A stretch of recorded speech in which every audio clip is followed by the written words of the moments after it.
Computer O level के बचे हुए लास्ट जो 2 सेट रह गए हैं, उन 2 सेट को हम लोग इस सेशन में कवर करने वाले हैं। ये सेट नंबर 8वां है।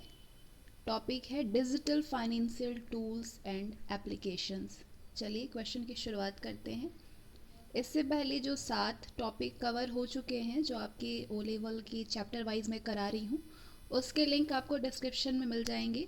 अगर आप लोगों ने नहीं देखा है तो उसको भी देख लीजिए, और जो लोग देख चुके हैं उसको रिवीजन ज़रूर से कर लें। पहला क्वेश्चन है सेट नंबर 1 का, 8वें अध्याय का सेट 1 का पहला क्वेश्चन है, वैश्विक अर्थव्यवस्था को आवश्यकता है।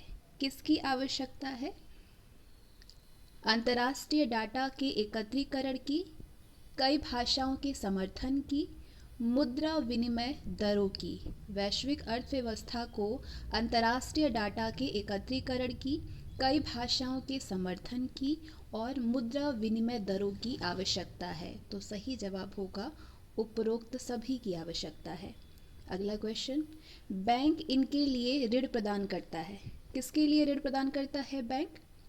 घर के लिए भी प्रदान करता है लोन, कार के लिए भी, शिक्षा के लिए भी। तो आपका जवाब होगा उपरोक्त सभी। यदि लॉकर के किराए का भुगतान नहीं किया जाता है तो बैंक ये कर सकता है। क्या कर सकता है? लॉकर को सील भी कर सकता है, लॉकर के संचालन को रोकना, उपयुक्त सूचना देने के बाद लॉकर को खोलना। तो सही जवाब होगा उपरोक्त सभी। यदि लॉकर के किराए का भुगतान नहीं किया जाता है तो बैंक लॉकर को सील कर सकता है, लॉकर के संचालन को रोक सकता है और उपयुक्त सूचना के बाद लॉकर को खोल सकता है। अगला, स्वयं सहायता समूह में ये शामिल है। क्या शामिल है? 5 से 20 लोगों का समूह, नियमित बचत की आदतें। 5 से 20 लोगों का समूह, नियमित बचत की आदतें, समूह के सदस्यों के भीतर इंटर लीडिंग। ये सारे जो है स्वयं सहायता समूह में शामिल है। सही जवाब होगा उपरोक्त सभी। अगला क्वेश्चन, काउंटर पर बैंक में नकली नोट का पता लगने पर बैंक क्या करता है? बैंक नोट को जब्त कर रसीद जारी करता है। चेक की वैधता की अवधि क्या है? जारी करने की तारीख से 3 महीने। पेन नंबर आवश्यक है। 50,000 और उससे अधिक अगर आप जमा करेंगे तो उसके लिए आपके पास पैन कार्ड नंबर होना चाहिए। अगला क्वेश्चन, बीएसबीडी खाता खोलते समय न्यूनतम कितने पैसों को जमा कराने की आवश्यकता है? कोई भी न्यूनतम जमा की आवश्यकता नहीं है। नेक्स्ट क्वेश्चन, इसके पीडीएफ टेलीग्राम पे मिल जाएंगे आपको। जिन लोगों ने ज्वाइन नहीं किया है वो फटाफट से कर लीजिए। सारे पीडीएफ मैं वहाँ पे तुरंत प्रोवाइड कर देती हूँ ताकि आपकी रिवीजन हो जाए। क्वेश्चन नंबर 9, आवर्ती जमा में हर महीने एक निश्चित राशि जमा की जाती है। जमा की अवधि एक निश्चित अवधि है। ब्याज का भुगतान एफडीआर दर से किया जाता है। तो ये तीनों ही है आवर्ती जमा में। सही जवाब होगा उपरोक्त सभी। नेक्स्ट, 100 रुपए के नोट को इनके द्वारा हस्ताक्षरित किया जाता है। किसके द्वारा? आरबीआई के द्वारा। आरबीआई गवर्नर के द्वारा 100 रुपए के नोटों को हस्ताक्षरित किया जाता है। सेट 2, 2 सेट आपको हर चीज़ के मिलेंगे। एमसीक्यूज के मिल रहे हैं, फिलिंग द ब्लैंक्स मिल रहे हैं, मैचिंग द कॉलम मिल रहे हैं, ट्रू एंड फॉल्स मिल रहा है। एनआरआई का मतलब क्या है? एनआरआई का मतलब है अप्रवासी भारतीय होता है। एनआरआई बोलते हैं ना, अप्रवासी भारतीय। अगला, बैंक खाता कौन खोल सकता है? बैंक खाता भारतीय नागरिक खोल सकता है, अप्रवासी भारतीय और अनपढ़। सही जवाब होगा उपरोक्त सभी। एटीएम इसके लिए इस्तेमाल किया जा सकता है। किसके लिए एटीएम इस्तेमाल किया जा सकता है? नगद निकासी के लिए, खाता जांच के लिए, खाते का विवरण के लिए। Right answer is option D, उपरोक्त सभी। क्वेश्चन नंबर 4, क्या अनपढ़ व्यक्ति को डेबिट कार्ड जारी किया जा सकता है? सही जवाब होगा हाँ, किया जा सकता है। अगला, ₹5,000 की ओवरड्राफ्ट सुविधा किसे PMJDY में उपलब्ध है? खाते के संतोषजनक संचालन के 6 महीने के बाद, प्रति हजार एक खाता, 18 से 60 वर्ष की आयु के ग्राहक को। तो ये सभी को उपलब्ध है। 5,000 रुपये की ओवरड्राफ्ट सुविधा जो है इस जो ये योजना है PMJDY, इसमें उपलब्ध है।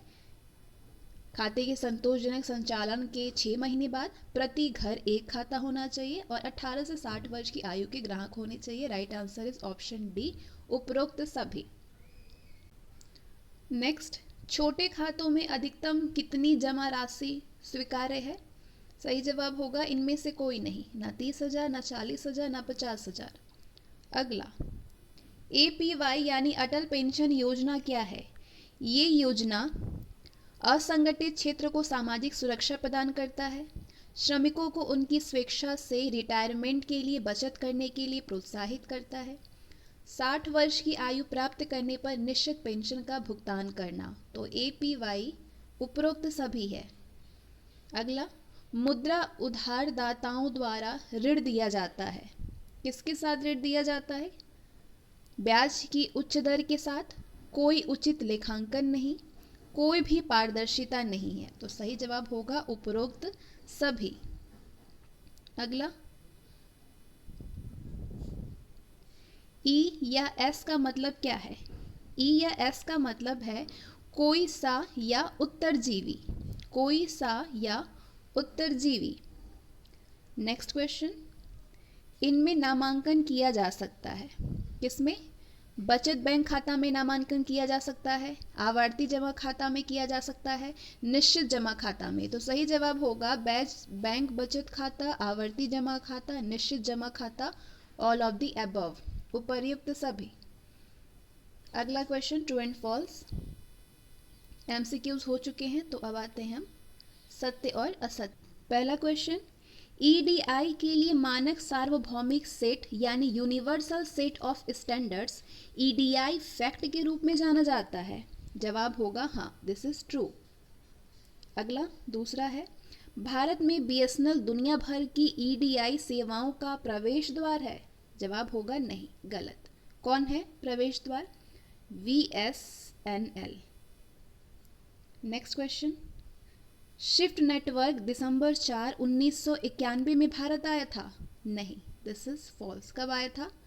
2 दिसंबर 1991 में आया था, ना कि 4 दिसंबर। अगला क्वेश्चन, स्विफ्ट में 9 प्रकार की मानक संदेश श्रेणियां यानी स्टैंडर्ड मैसेज कैटेगरीज हैं। स्विफ्ट में बात कर रहा है। जवाब होगा हाँ, this is true. Next, universal banking वो बैंकिंग परिचालन है जो एक एकल बैंकिंग कार्यालय के माध्यम से किया जाता है। नहीं, गलत। यूनिट बैंकिंग है। क्या है? यूनिट बैंकिंग है। अगला, जिस बैंकिंग परिचालन को शाखाओं के एक नेटवर्क के माध्यम से किया जाता है उसे ब्रांच बैंकिंग कहा जाता है। हाँ, ये सही जवाब है। अगला, जो बैंकिंग प्रणाली निवेश यानी इन्वेस्टमेंट बैंकिंग के साथ वाणिज्यिक यानी कमर्शियल बैंकिंग को जोड़ती है उसे यूनिट बैंकिंग कहा जाता है। नहीं, मिक्स्ड बैंकिंग होता है। क्या होता है? Mixed, MI, mixed. ठीक है, मिक्स्ड बैंकिंग। अगला, कमर्शियल बैंकिंग को अब यूनिवर्सल बैंकिंग कहा जाता है। नहीं, कमर्शियल बैंकिंग को अब मिक्स्ड बैंकिंग कहा जाता है। अगला, क्वेश्चन नंबर 9, जो बैंकिंग केवल कम समय के लिए जमा और उधार करती है उसे डेवलपमेंट बैंकिंग के रूप में जाना जाता है। नहीं, गलत है। जो बैंकिंग केवल कम समय के लिए जमा और उधार करती है उसे डेवलपमेंट बैंकिंग नहीं कहा जाता है, उसे कमर्शियल बैंकिंग कहा जाता है। अगला, डिपॉजिट बैंकिंग को कमर्शियल बैंकिंग भी कहा जाता है। हाँ, सही जवाब है। अगला, set two true and false है। पहला है, भारत में प्रत्येक अनुसूचित बैंक को आरबीआई के पास सभी जमा देनदारियों के बराबर नगद शेष रखना होता है, जिसे कैश रिजर्व रेशियो कहा जाता है, यानी सीआरआर कहा जाता है। आपका जवाब होगा हाँ, दिस इज ट्रू। अगला, इंपीरियल बैंक ऑफ इंडिया को अब भारतीय स्टेट बैंक कहा जाता है? नहीं, बैंक ऑफ इंडिया कहा जाता है। अगला, 1969 के दौरान 15 बैंकों का राष्ट्रीयकरण किया गया था। हाँ, किया गया था। 1980 के दौरान 5 बैंकों का राष्ट्रीयकरण किया गया था। नहीं, 5 नहीं, 6 बैंकों का किया गया था, तो ये गलत है। एसबीआई आरबीआई के एजेंट के रूप में कार्य करता है। हाँ, सही जवाब है। एसबीआई जो है वो आरबीआई के एजेंट के रूप में कार्य करता है। अगला क्वेश्चन, भारत में निजी क्षेत्र के बैंकों की स्थापना की सिफारिश करने वाली समिति राजेंद्र समिति है? नहीं, डॉक्टर रंगराजन कमेटी है। ठीक है, डॉक्टर रंगराजन समिति है। अगला, आरबीआई की स्थापना वर्ष 1935 में हुई थी। हाँ बिल्कुल, 1935 में हुई थी। आरबीआई का गठन एक स्थायी निकाय और एक कॉमन सील वाले कॉरपोरेट निकाय के रूप में किया गया है। तो आपका जवाब होगा कि नहीं, आरबीआई के। ठीक है, आरबीआई का गठन जो है वो एक स्थायी और एक कॉमन सील वाले कॉरपोरेट निकाय के रूप में किया गया है, तो ये किया गया है आरबीआई के लिए। ये गलत है। अगला, अपने ग्राहकों के चेक को ऑनर करने के लिए एक बैंकर की बाध्यता जांच न्यायालय के एक आदेश की प्राप्ति पर समाप्त हो जाती है, जिसे गार्निश ऑर्डर के रूप में जाना जाता है। हाँ, सही जवाब है। अपने ग्राहक के चेक को ऑनर करने के लिए एक बैंकर की बाध्यता जांच न्यायालय के एक आदेश की प्राप्ति पर समाप्त हो जाती है, जिसे गार्निश ऑर्डर के रूप में जाना जाता है। अगला, बैंक के पास एक निश्चित अवधि के लिए जमा राशि जो जमा करने के समय निर्दिष्ट की जाती है, उसे करंट डिपॉजिट कहा जाता है। नहीं, उसे करंट डिपॉजिट नहीं बल्कि फिक्स्ड डिपॉजिट कहा जाता है। क्या कहा जाता है? फिक्स्ड डिपॉजिट कहा जाता है। ठीक है, नेक्स्ट इट। अब आते हैं हम मैचिंग द कॉलम पे, जिसमें आपको 2 कॉलम एक्स और वाई मिल रहे हैं। एक्स को वाई से मैच करनी है। पहला है, अकाउंट पे चेक से भुगतान किया जाता है। अकाउंट पे चेक से भुगतान किया जाता है बैंक खाते में जमा करके। क्या करके? बैंक खाते में जमा करके किया जाता है। करेंसी नोट इसके द्वारा जारी किए जाते हैं। करेंसी नोट किसके द्वारा जारी किए जाते हैं? आरबीआई के द्वारा। किसके द्वारा? भारतीय रिजर्व बैंक के द्वारा। अगला, प्रधानमंत्री सुरक्षा बीमा योजना क्या है? प्रधानमंत्री बीमा सुरक्षा योजना जो है ये दुर्घटना बीमा कवर है। क्या है? दुर्घटना बीमा कवर है।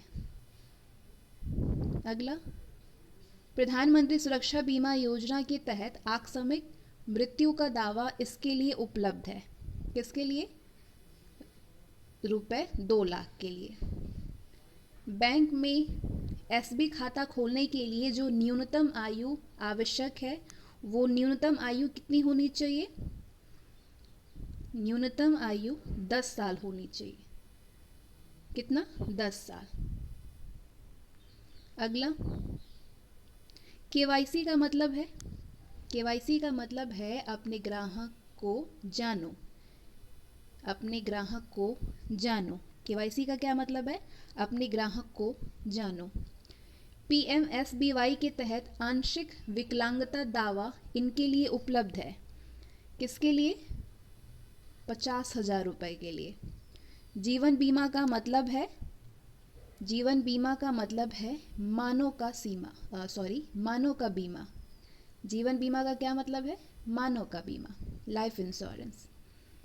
एटीएम पासवर्ड इनके साथ साझा किया जाना है। किसके साथ साझा किया जाना है? कोई नहीं, किसी के साथ भी साझा नहीं किया जाना है। बचत बैंक जमा पर ब्याज का भुगतान किया जाता है अर्धवार्षिक में। कब? हाफ ईयरली में।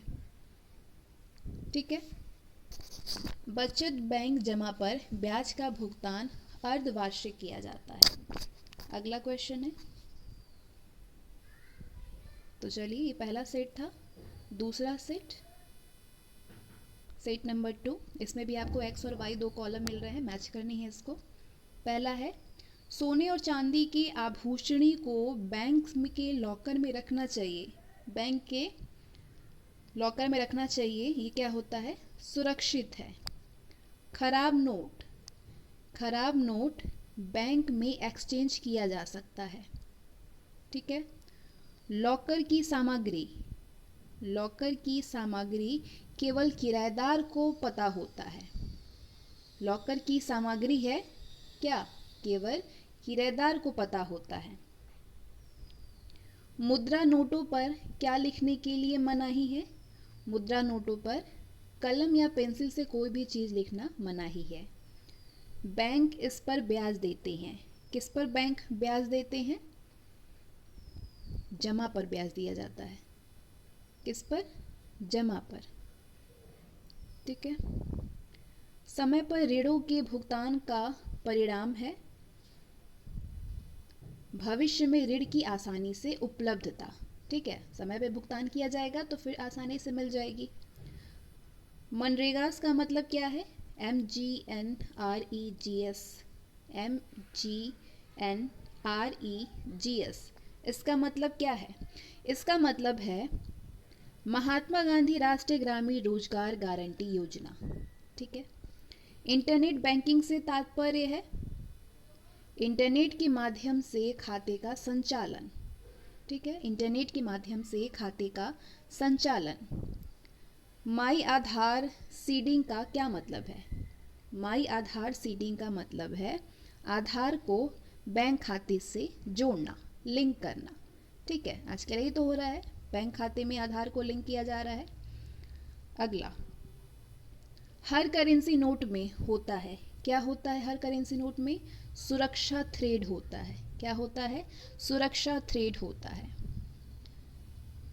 नेक्स्ट, फिलिंग द ब्लैंक्स, ये बॉक्स है जिसमें से वर्ड आपको उठा करके इस ब्लैंक में पुट करनी है, फिल करनी है।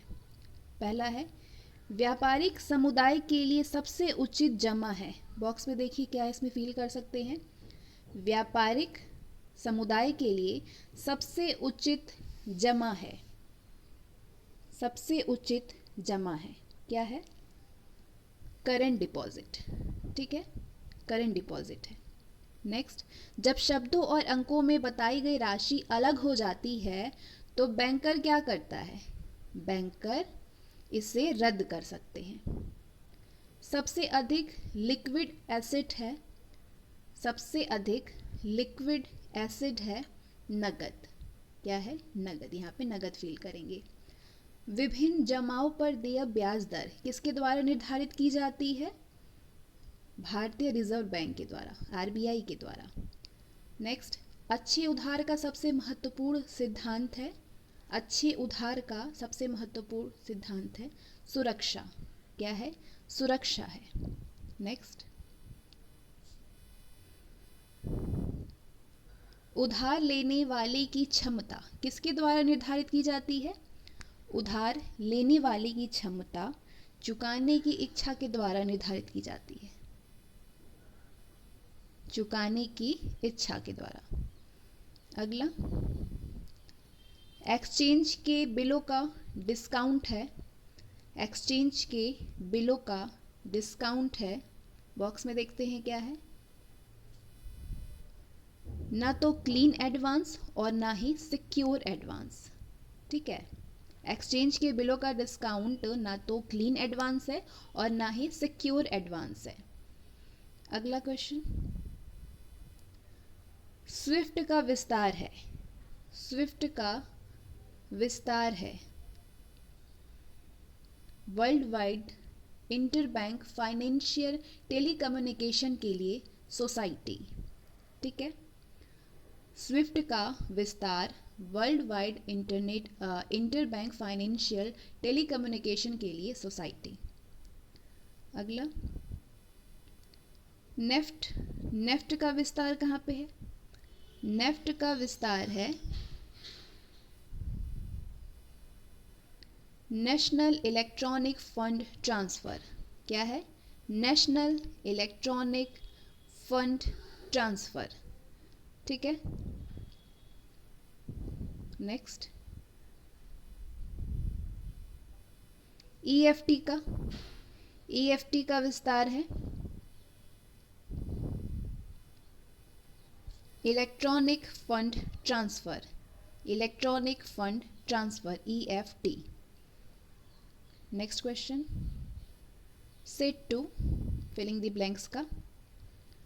आरटीजीएस प्रणाली वर्ष में कितने दिन काम करती है? वर्ष में 362 दिन काम करती है। केवाईसी का अर्थ है, केवाईसी का अर्थ है अपने ग्राहक को जानो। भारत का पहला बैंक जिसे आईएसओ सर्टिफिकेट दिया गया वो है केनरा बैंक। भारत का पहला ये बैंक है जिसे कि आईएसओ सर्टिफिकेट दिया गया। भारत के बाहर शाखा खोलने वाला भारतीय बैंक कौन है? भारत के बाहर शाखा खोलने वाला बैंक ऑफ इंडिया है। बैंक कंप्यूटरीकरण का अध्ययन करने के लिए समिति का गठन किसके तहत किया गया था? समिति का गठन जो है वो किसके तहत किया गया था? ये गठन किया गया था डॉक्टर सी रंगराजन के तहत, डॉक्टर सी रंगराजन कमेटी के तहत। अगला डैश कंप्यूटर सिस्टम बैंक में कंप्यूटरीकरण का प्रारंभिक चरण है। कौन है इस सिस्टम का प्रारंभिक चरण? Stand alone computer system, stand alone computer system computer system bank में कंप्यूटरीकरण का प्रारंभिक चरण है। अगला केंद्रीकृत प्रोसेसिंग अवधारणा पर आधारित कंप्यूटर कौन से सिस्टम में है? ये computer multi user computer networking में है।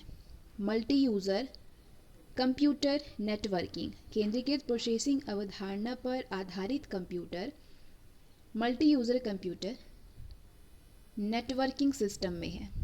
ठीक है, अधिकांश कंप्यूटरीकृत सूचना प्रणालियों में डाटा को किस ईडीपी विभाग में प्रोसेस किया जाता है?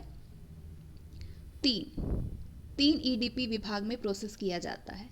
अधिकांश कंप्यूटरीकृत सूचना प्रणालियों में डेटा 3 ईडीपी विभाग में प्रोसेस किया जाता है। ठीक है, ग्राहक इंटरफेस किस लेवल पर अधिकतम है? कौन से लेवल पर? आंचलिक, ग्राहक इंटरफेस आंचलिक स्तर पर अधिकतम है। बैंक का प्रधान कार्यालय किसके लिए जिम्मेदार है? बैंक का प्रधान कार्यालय किसके लिए जिम्मेदार है? बैंक स्तर की योजना, नियंत्रण कार्य और नीति निर्णय पर जिम्मेदार है। बैंक का प्रधान कार्यालय बैंक स्तर की योजना, नियंत्रण कार्य और नीति निर्णय के लिए जिम्मेदार है। ठीक है, तो ये था सेट नंबर 9। सेट नंबर 9 से दो सेट आपको मिले हैं। अध्याय 9 से दो सेट आपको मिले हैं जिसमें कि 2 एमसीक्यूज थे, 2 सेट के फिलिंग द ब्लैंक्स थे, 2 सेट आपके थे मैचिंग द कॉलम और 2 सेट ट्रू एंड फॉल्स। अब आते हैं हम,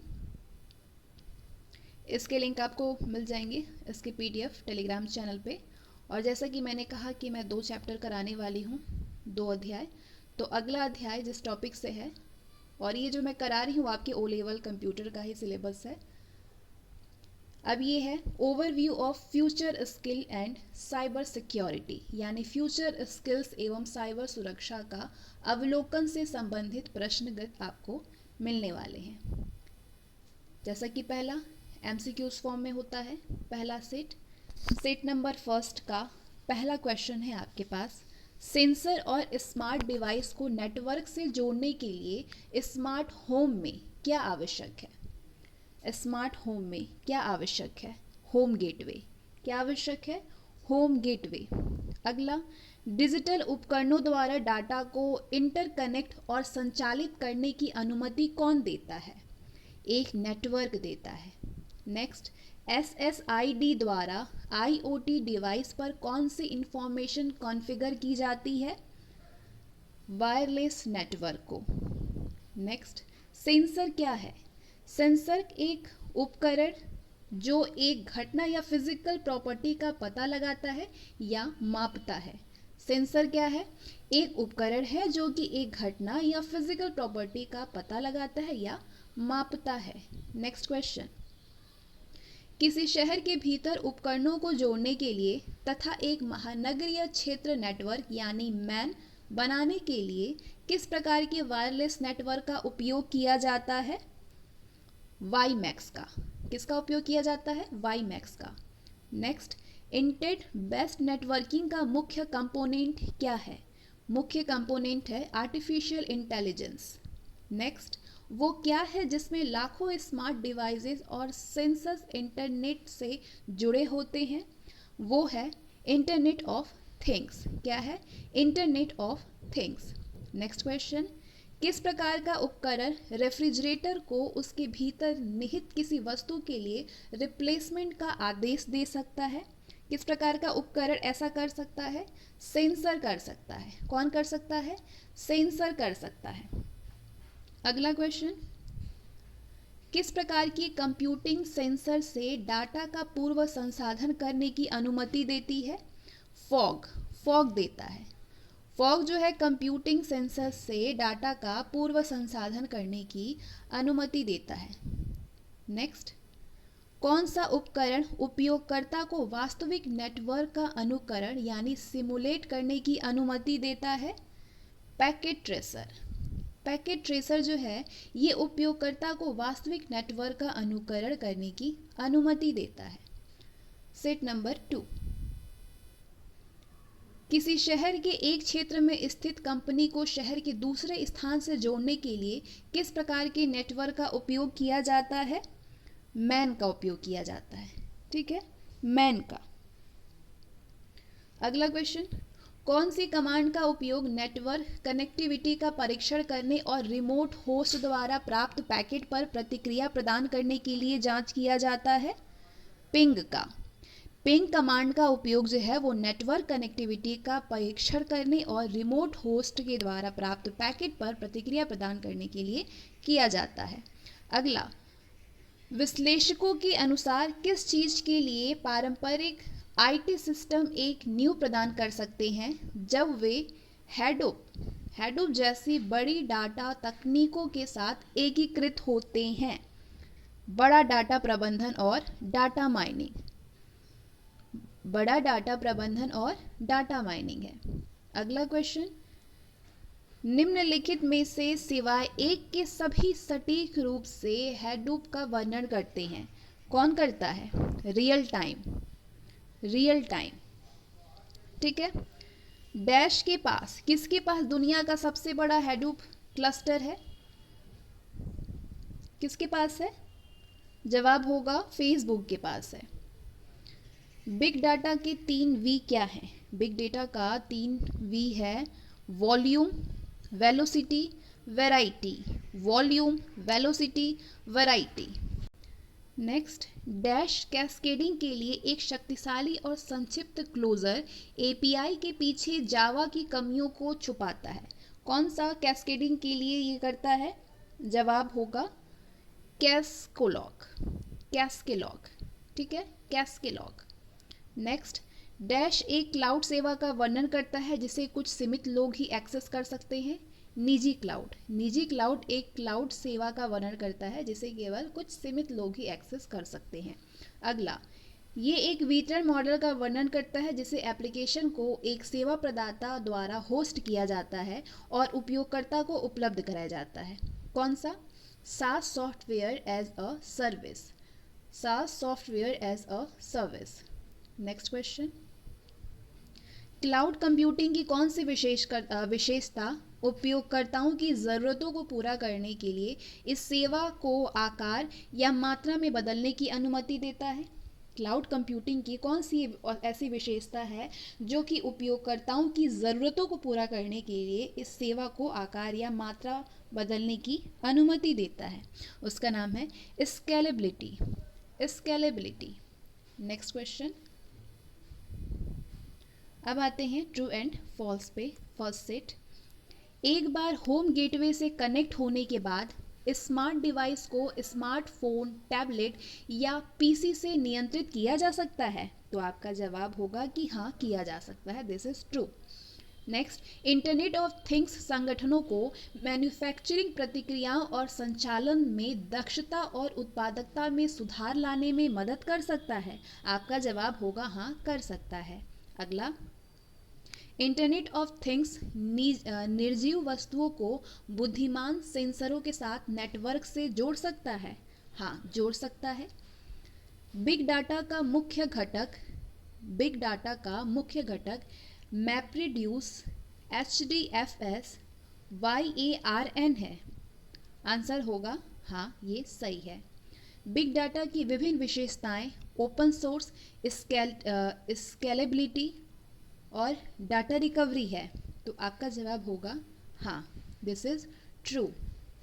फेसबुक हैडूप में आधारित प्रोजेक्ट प्रिज्म से बिग डाटा को हैंडल करता है?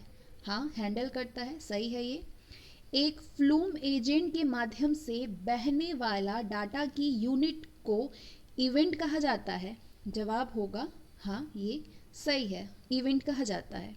अगला, क्लाउड कंप्यूटिंग एक डिस्ट्रीब्यूटेड कंप्यूटिंग मॉडल है? आंसर होगा हाँ, क्लाउड कंप्यूटिंग एक डिस्ट्रीब्यूटेड कंप्यूटिंग है। नेक्स्ट, वर्चुअल मशीन एक होस्ट से दूसरे होस्ट में माइग्रेशन को सपोर्ट करती है? हाँ, वर्चुअल मशीन एक होस्ट से दूसरे होस्ट में माइग्रेशन को सपोर्ट करती है।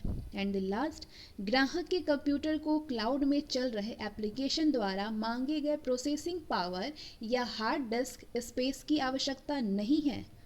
सही है, ग्राहक के कंप्यूटर को क्लाउड में चल रहे एप्लीकेशन के द्वारा मांगे गए प्रोसेसिंग पावर या फिर हार्ड डिस्क स्पेस की आवश्यकता नहीं है।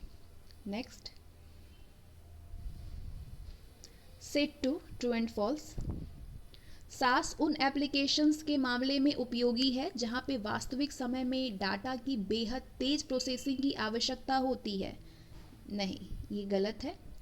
क्या VR का उपयोग चिकित्सा, पायलिंग यानी टेस्ट प्रोजेक्ट्स और सैन्य प्रशिक्षण उद्देश्यों के लिए किया जाता है? हाँ, VR का उपयोग चिकित्सा, पायलिंग और सैन्य प्रशिक्षण उद्देश्यों के लिए किया जाता है। VR तकनीक उपयोगकर्ताओं को ऐसा महसूस कराती है जैसे कि वे वास्तव में एक वर्चुअल वातावरण में हैं। हाँ, ये सही है। अगला, मोशन ट्रैकर पोजीशन का ध्यान रखता है? मोशन जो है वो मोशन ट्रैकर पोजीशन का ध्यान रखता है। तो आपका जवाब होगा हाँ, सही है। पोकेमॉन गो एक ऐसा गेम है जिसके आधार पर एनिमेटेड फ्रेंचाइजी ने हाल के वर्षों में AR को मुख्य धारा में शामिल किया है? This is true. NLP का अर्थ है नेचुरल लैंग्वेज प्रोसेसिंग। सही है। ट्रोजन हॉर्स इस मामले में वायरस के समान है कि वे ऐसे कंप्यूटर प्रोग्राम में हैं जो स्वयं की प्रतियां बनाते हैं? गलत। डिनायल ऑफ सर्विस हमले यानी डॉस अटैक एक साइबर हमला है जिसे अपराधी अपने इच्छित उपयोगकर्ताओं की अस्थायी या अनिश्चित काल के लिए इंटरनेट से जुड़ी किसी होस्ट की सेवाओं को बाधित करके रखता है। आपका जवाब होगा हाँ, ये सही है। लाइसेंस उपयोगकर्ता को कॉपीराइट सामग्री का उपयोग करने की अनुमति देता है? सही है। एंटीवायरस एक प्रोग्राम या हार्डवेयर डिवाइस है जो इंटरनेट कनेक्शन के माध्यम से आने वाली सूचनाओं को किसी नेटवर्क या कंप्यूटर सिस्टम में फिल्टर करता है? नहीं, ये गलत है। तो ये सेट 1 ट्रू एंड फॉल्स और सेट 2 ट्रू एंड फॉल्स यहीं पे कंप्लीट होते हैं। अब आते हैं हम मैचिंग द कॉलम पे, जिसमें कि दो कॉलम आपको दिख रहे हैं एक्स एंड वाई। एक्स को वाई से मैच करनी है। डिजिटल सिग्नेचर क्यों होता है? एन्क्रिप्शन एवं ऑथेंटिकेशन के लिए। एन्क्रिप्शन एवं ऑथेंटिकेशन। दूसरा है CIA ट्रायड। CIA क्या है? Confidentiality, integrity and availability. दोनों का उपयोग पठनीय डाटा को एक अपठनीय फॉर्मेट में बदलने के लिए किया जाता है। किन दो का उपयोग? एन्क्रिप्शन और हैकिंग का उपयोग। एक नेटवर्क सुरक्षा प्रणाली सिस्टम और नेटवर्क की सीमाओं पर सेट होती है, जो नेटवर्क ट्रैफिक की निगरानी और नियंत्रण करती है। कौन? ये फायरवॉल होता है। क्या होता है? फायरवॉल होता है। लक्ष्य पर खामियों को खोजने की प्रक्रिया है वल्नरेबिलिटी असेसमेंट। लक्ष्य पर भेद्यता खोजने की प्रक्रिया है, लक्ष्य पर भेद्यता खोजने की प्रक्रिया है पेनिट्रेशन टेस्टिंग। क्या बोलते हैं इसको? Penetration testing. एक होस्ट और क्लाइंट के बीच संबंध बनाने के लिए टीसीपी और आईपी नेटवर्क में उपयोग की जाने वाली विधि है 3-वे हैंडशेक। कौन सी विधि है? 3-वे हैंडशेक। अगला, टूल जो एक पैकेट का मार्ग दिखाता है, वो कौन सा टूल है? ट्रेस रूट है, ट्रेस रूट। वेब सर्वर और ब्राउज़र के बीच एन्क्रिप्टेड कनेक्शन बनाने वाली उद्योग मानक सुरक्षा तकनीक है एसएसएल। एसएसएल यानी सिक्योर सॉकेट लेयर। संगठन के भीतर से किसी बाहरी अनधिकृत गंतव्य तक डाटा का जानबूझकर या अनजाने में प्रसारण, जानबूझकर या अनजाने में प्रसारण क्या है? क्या होता है ये? डाटा लीकेज कहते हैं इसको। अगला, मैचिंग द कॉलम एक्स और वाई है। पहला है संभावित क्रेडेंशियल के सभी क्रम परिवर्तन और संयोजन की पुनरावृत्ति करके सही क्रेडेंशियल्स का पता लगाने का एक तरीका है। उस तरीका को क्या कहते हैं? उस तरीका को ब्रूट फोर्स कहते हैं। क्या कहते हैं? ब्रूट फोर्स कहते हैं। नेक्स्ट, इस तकनीक का उपयोग खुले पोर्ट पर और होस्ट पर उपलब्ध सेवा की पहचान करने के लिए किया जाता है। किस तकनीक का उपयोग? पोर्ट स्कैनिंग का उपयोग करते हैं। नेक्स्ट, एप्लीकेशन नेटवर्क पर कैसे संवाद करते हैं और इसके लिए एक रेफरेंस मॉडल क्या है? OSI। क्या है? OSI एप्लीकेशन नेटवर्क पर, इसका उपयोग जो है एप्लीकेशन नेटवर्क पर, ठीक है, एप्लीकेशन नेटवर्क पर संवाद करते हैं और इसके लिए एक रेफरेंस मॉडल होता है OSI। अगला, इसका उपयोग एक सुरक्षित और एन्क्रिप्टेड कनेक्शन बनाने के लिए किया जाता है। किसका उपयोग किया जाता है? वर्चुअल प्राइवेट नेटवर्क का। किसका? वर्चुअल प्राइवेट नेटवर्क का उपयोग जो है एन्क्रिप्टेड कनेक्शन बनाने के लिए किया जाता है। इस प्रकार के हैकर्स इंफॉर्मेशन को चुराने या दुर्भावनापूर्ण उद्देश्य से हैक किए गए सिस्टम का उपयोग करने के लिए अपने कौशल का दुरुपयोग करते हैं। जवाब होगा ब्लैक हैट हैकर्स। इस प्रकार के जो हैकर्स होते हैं वो इंफॉर्मेशन को चुराने या दुर्भावनापूर्ण उद्देश्य से हैक किए गए सिस्टम का उपयोग करने के लिए अपने कौशल का दुरुपयोग करते हैं। Black hat hackers. वे सुरक्षा को बेहतर बनाने में मदद करने के लिए अपने कौशल का उपयोग करते हैं। उसको क्या कहते हैं? उसको वाइट हैट हैकर्स कहते हैं, जो सुरक्षा बेहतर बनाने के लिए मदद करते हैं। अगला, रिलीज होते ही किया जाना चाहिए। क्या किया जाना चाहिए? पैच प्रबंधन किया जाना चाहिए रिलीज होते ही। एक प्रकार का हमला जहां दो पक्षों के संचार के बीच हैकर खुद को रखता है और इंफॉर्मेशन चुराता है, वो किस प्रकार का हमला है? MITM, man in the middle. Man in the middle, ये एक प्रकार का क्या है? हमला है, जहां पे दो पक्षों के संचार के बीच हैकर खुद को रखता है और इंफॉर्मेशन चुराता है। DDoS। DDoS क्या है? एक प्रकार का साइबर हमला जो कि सर्वर को वास्तविक ग्राहकों को सेवाएं प्रदान करने से मना करने का कारण बनता है। XSS, cross site scripting. Cross site scripting एक प्रकार का साइबर हमला जो कि हैकर्स को दुर्भावनापूर्ण क्लाइंट साइड स्क्रिप्ट को वेब पेजों में इंजेक्ट करने में सक्षम बनाता है, वो है cross site scripting. Cross site scripting. ठीक है, नेक्स्ट रिवीजन के लिए आपको पीडीएफ मिल जाएगा टेलीग्राम पे। अगला है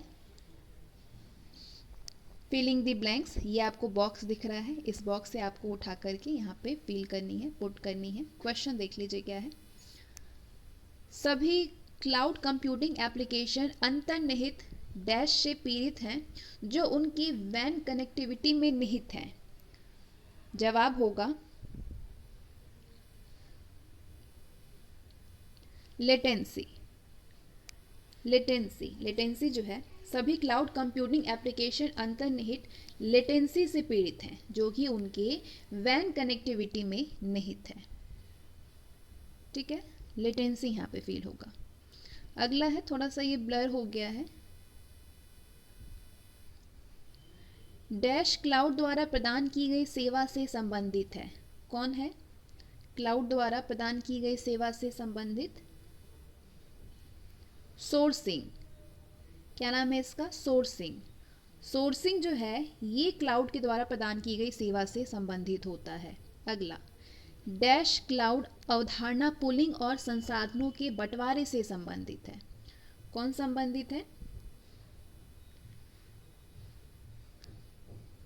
वर्चुअलाइजेशन।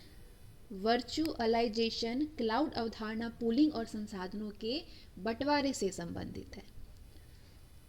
अगला, क्लाउड कंप्यूटिंग में फ्रंट एंड के रूप में किस आर्किटेक्चरल लेयर का उपयोग करते हैं? जवाब होगा क्लाइंट का। किसका उपयोग करते हैं? क्लाइंट आर्किटेक्चरल लेयर का उपयोग करते हैं। अगला है, सेवाओं के बीच संचार के लिए किस प्रोटोकॉल का व्यापक रूप से उपयोग किया जाता है? सोप का। किसका? सेवाओं के बीच संचार के लिए सोप ये प्रोटोकॉल है जिसका कि व्यापक रूप से उपयोग किया जाता है। अगला है, किस मॉडल में विशेष प्रकार की सेवाएं शामिल हैं जिन्हें आप क्लाउड कंप्यूटिंग प्लेटफॉर्म पर एक्सेस कर सकते हैं? वो कौन सा मॉडल है? Service model. अगला है, कौन सी कंपनियां दुनिया भर में वीडियो गेम उद्योग पर हावी है? उस कंपनी का नाम है सोनी, निंटेंडो और माइक्रोसॉफ्ट। ये 3 कंपनियां हैं जो कि दुनिया भर में वीडियो गेम उद्योग पर हावी है। अगला, संवर्धित वास्तविकता ऑगमेंटेड रियलिटी किसको संदर्भित करती है? एक स्क्रीन पर सूचना का डिजिटल ओवरले जो वास्तविक दुनिया दिखा रहा है। एक स्क्रीन पर सूचना का डिजिटल ओवरले जो कि वास्तविक दुनिया दिखा रहा है, वो जो है ये संदर्भित करती है ऑगमेंटेड रियलिटी को। अगला है, सूचना अधिभार यानी ओवरलोड तब उत्पन्न होता है जब विभिन्न प्रकार के स्रोतों से विशाल मात्रा में इंफॉर्मेशन हमारे लिए उपलब्ध है। अगला क्वेश्चन, डैश प्रौद्योगिकी एक मौजूदा वातावरण लेने और उसके ऊपर वर्चुअल इंफॉर्मेशन की एक परत जोड़ने में सक्षम है। कौन सी प्रौद्योगिकी है? उस प्रौद्योगिकी का नाम है AR। AR प्रौद्योगिकी एक मौजूदा वातावरण लेने और उसके ऊपर वर्चुअल इंफॉर्मेशन की एक परत जोड़ने में सक्षम है। ठीक है, अगला सेट 2 है, filling the blanks. Dash internet पर उपयोगकर्ता की गतिविधि पर नज़र रखता है और उस इंफॉर्मेशन को पीछे से किसी और को भेज देता है। कौन सा ये इंटरनेट पर उपयोगकर्ता की गतिविधि पर नज़र रखता है? स्पाईवेयर इंटरनेट पर उपयोगकर्ता की गतिविधि पर नज़र रखता है और उस इंफॉर्मेशन को पीछे से किसी और को भेज देता है। फायरवॉल एक प्रकार का नेटवर्क सिक्योरिटी वॉल है। अनचाहे व्यावसायिक ईमेल को किसके रूप में जाना जाता है? इसको स्पैम के रूप में जाना जाता है। डैश कंप्यूटर या कंप्यूटर नेटवर्क के लिए एक बाहरी खतरा नहीं है। कौन? इग्नोरेंस। इग्नोरेंस कंप्यूटर या कंप्यूटर नेटवर्क के लिए एक बाहरी खतरा नहीं है। अगला, जब किसी व्यक्ति को बार बार पीछा करके, फ़ोन करके, लिख कर परेशान किया जाता है तो वो किसका निशाना बनाया जाता है? वो निशाना बनाया जाता है स्टॉकिंग का। स्टॉकिंग का। नेक्स्ट, डैश आर्टिफिशियल इंटेलिजेंस के लिए आमतौर पर इस्तेमाल की जाने वाली प्रोग्रामिंग लैंग्वेज नहीं है। कौन सा? पर्ल। पर्ल जो है ये आर्टिफिशियल इंटेलिजेंस के लिए आमतौर पर इस्तेमाल की जाने वाली प्रोग्रामिंग लैंग्वेज नहीं है। डैश सर्च मेथड में मेमोरी कम लगाती है। कौन सा सर्च मेथड में मेमोरी कम लगाती है? Depth first search. Depth first search जो है ये आपका कम मेमोरी लगाती है। ठीक है, सर्च मेथड में मेमोरी कम लगाती है। अगला क्वेश्चन है, डैश को मूल रूप से इसके निर्माता द्वारा इमिटेशन गेम कहा गया है। इमिटेशन गेम कहा गया था, किस मूल को कहा गया था? द ट्यूरिंग टेस्ट को। द ट्यूरिंग टेस्ट को मूल रूप से इसके निर्माता द्वारा इमिटेशन गेम कहा गया था। अगला है, रोबोट को भौतिक रूप से उस रास्ते पर चलाकर जिस पर आप चाहते हैं कि वो चले प्रोग्रामिंग करने को क्या कहते हैं? इसको प्रोग्रामिंग करने को कंटिन्यूअस पाथ कंट्रोल कहते हैं। Continuous path control. Dash causal संबंध डिस्कवर नहीं करता है। कौन नहीं करता है कॉजल संबंधी डिस्कवर? रिग्रेशन। रिग्रेशन कॉजल संबंध डिस्कवर नहीं करता है। इसके साथ ही आपके कंप्यूटर ओ लेवल का जो मैं चैप्टर वाइज करा रही थी सेट, वो आपके कंप्लीट होते हैं। पूरे 9 सेट मैंने करा दिया है। अब इसके बाद मैं प्रीवियस ईयर का क्वेश्चन और मॉडल पेपर जितने क्वेश्चन हैं और उसके बाद जितने भी इंपॉर्टेंट क्वेश्चन अब आपको मैं देने वाली हूँ वो थोड़े सब्जेक्टिव टाइप के हैं, उसको आप ज़रूर से पढ़िए। भले ये जो आप MCQs फॉर्म में पढ़ रहे हैं या फिर छोटे छोटे क्वेश्चन पढ़ रहे हैं, ये तो मान लीजिए आप रिविज़न के तौर पर यूज़ कर सकते हैं या फिर बहुत कम इससे याद हो पाता है, लेकिन अगर उसको आप पढ़ेंगे तो हर किसी भी प्रकार का क्वेश्चन ओ लेवल से आ जाएगा तो उसको आप आंसर कर पाएंगे। तो चलिए आज के लिए बस इतना ही, नेक्स्ट सेशन में मिलते हैं।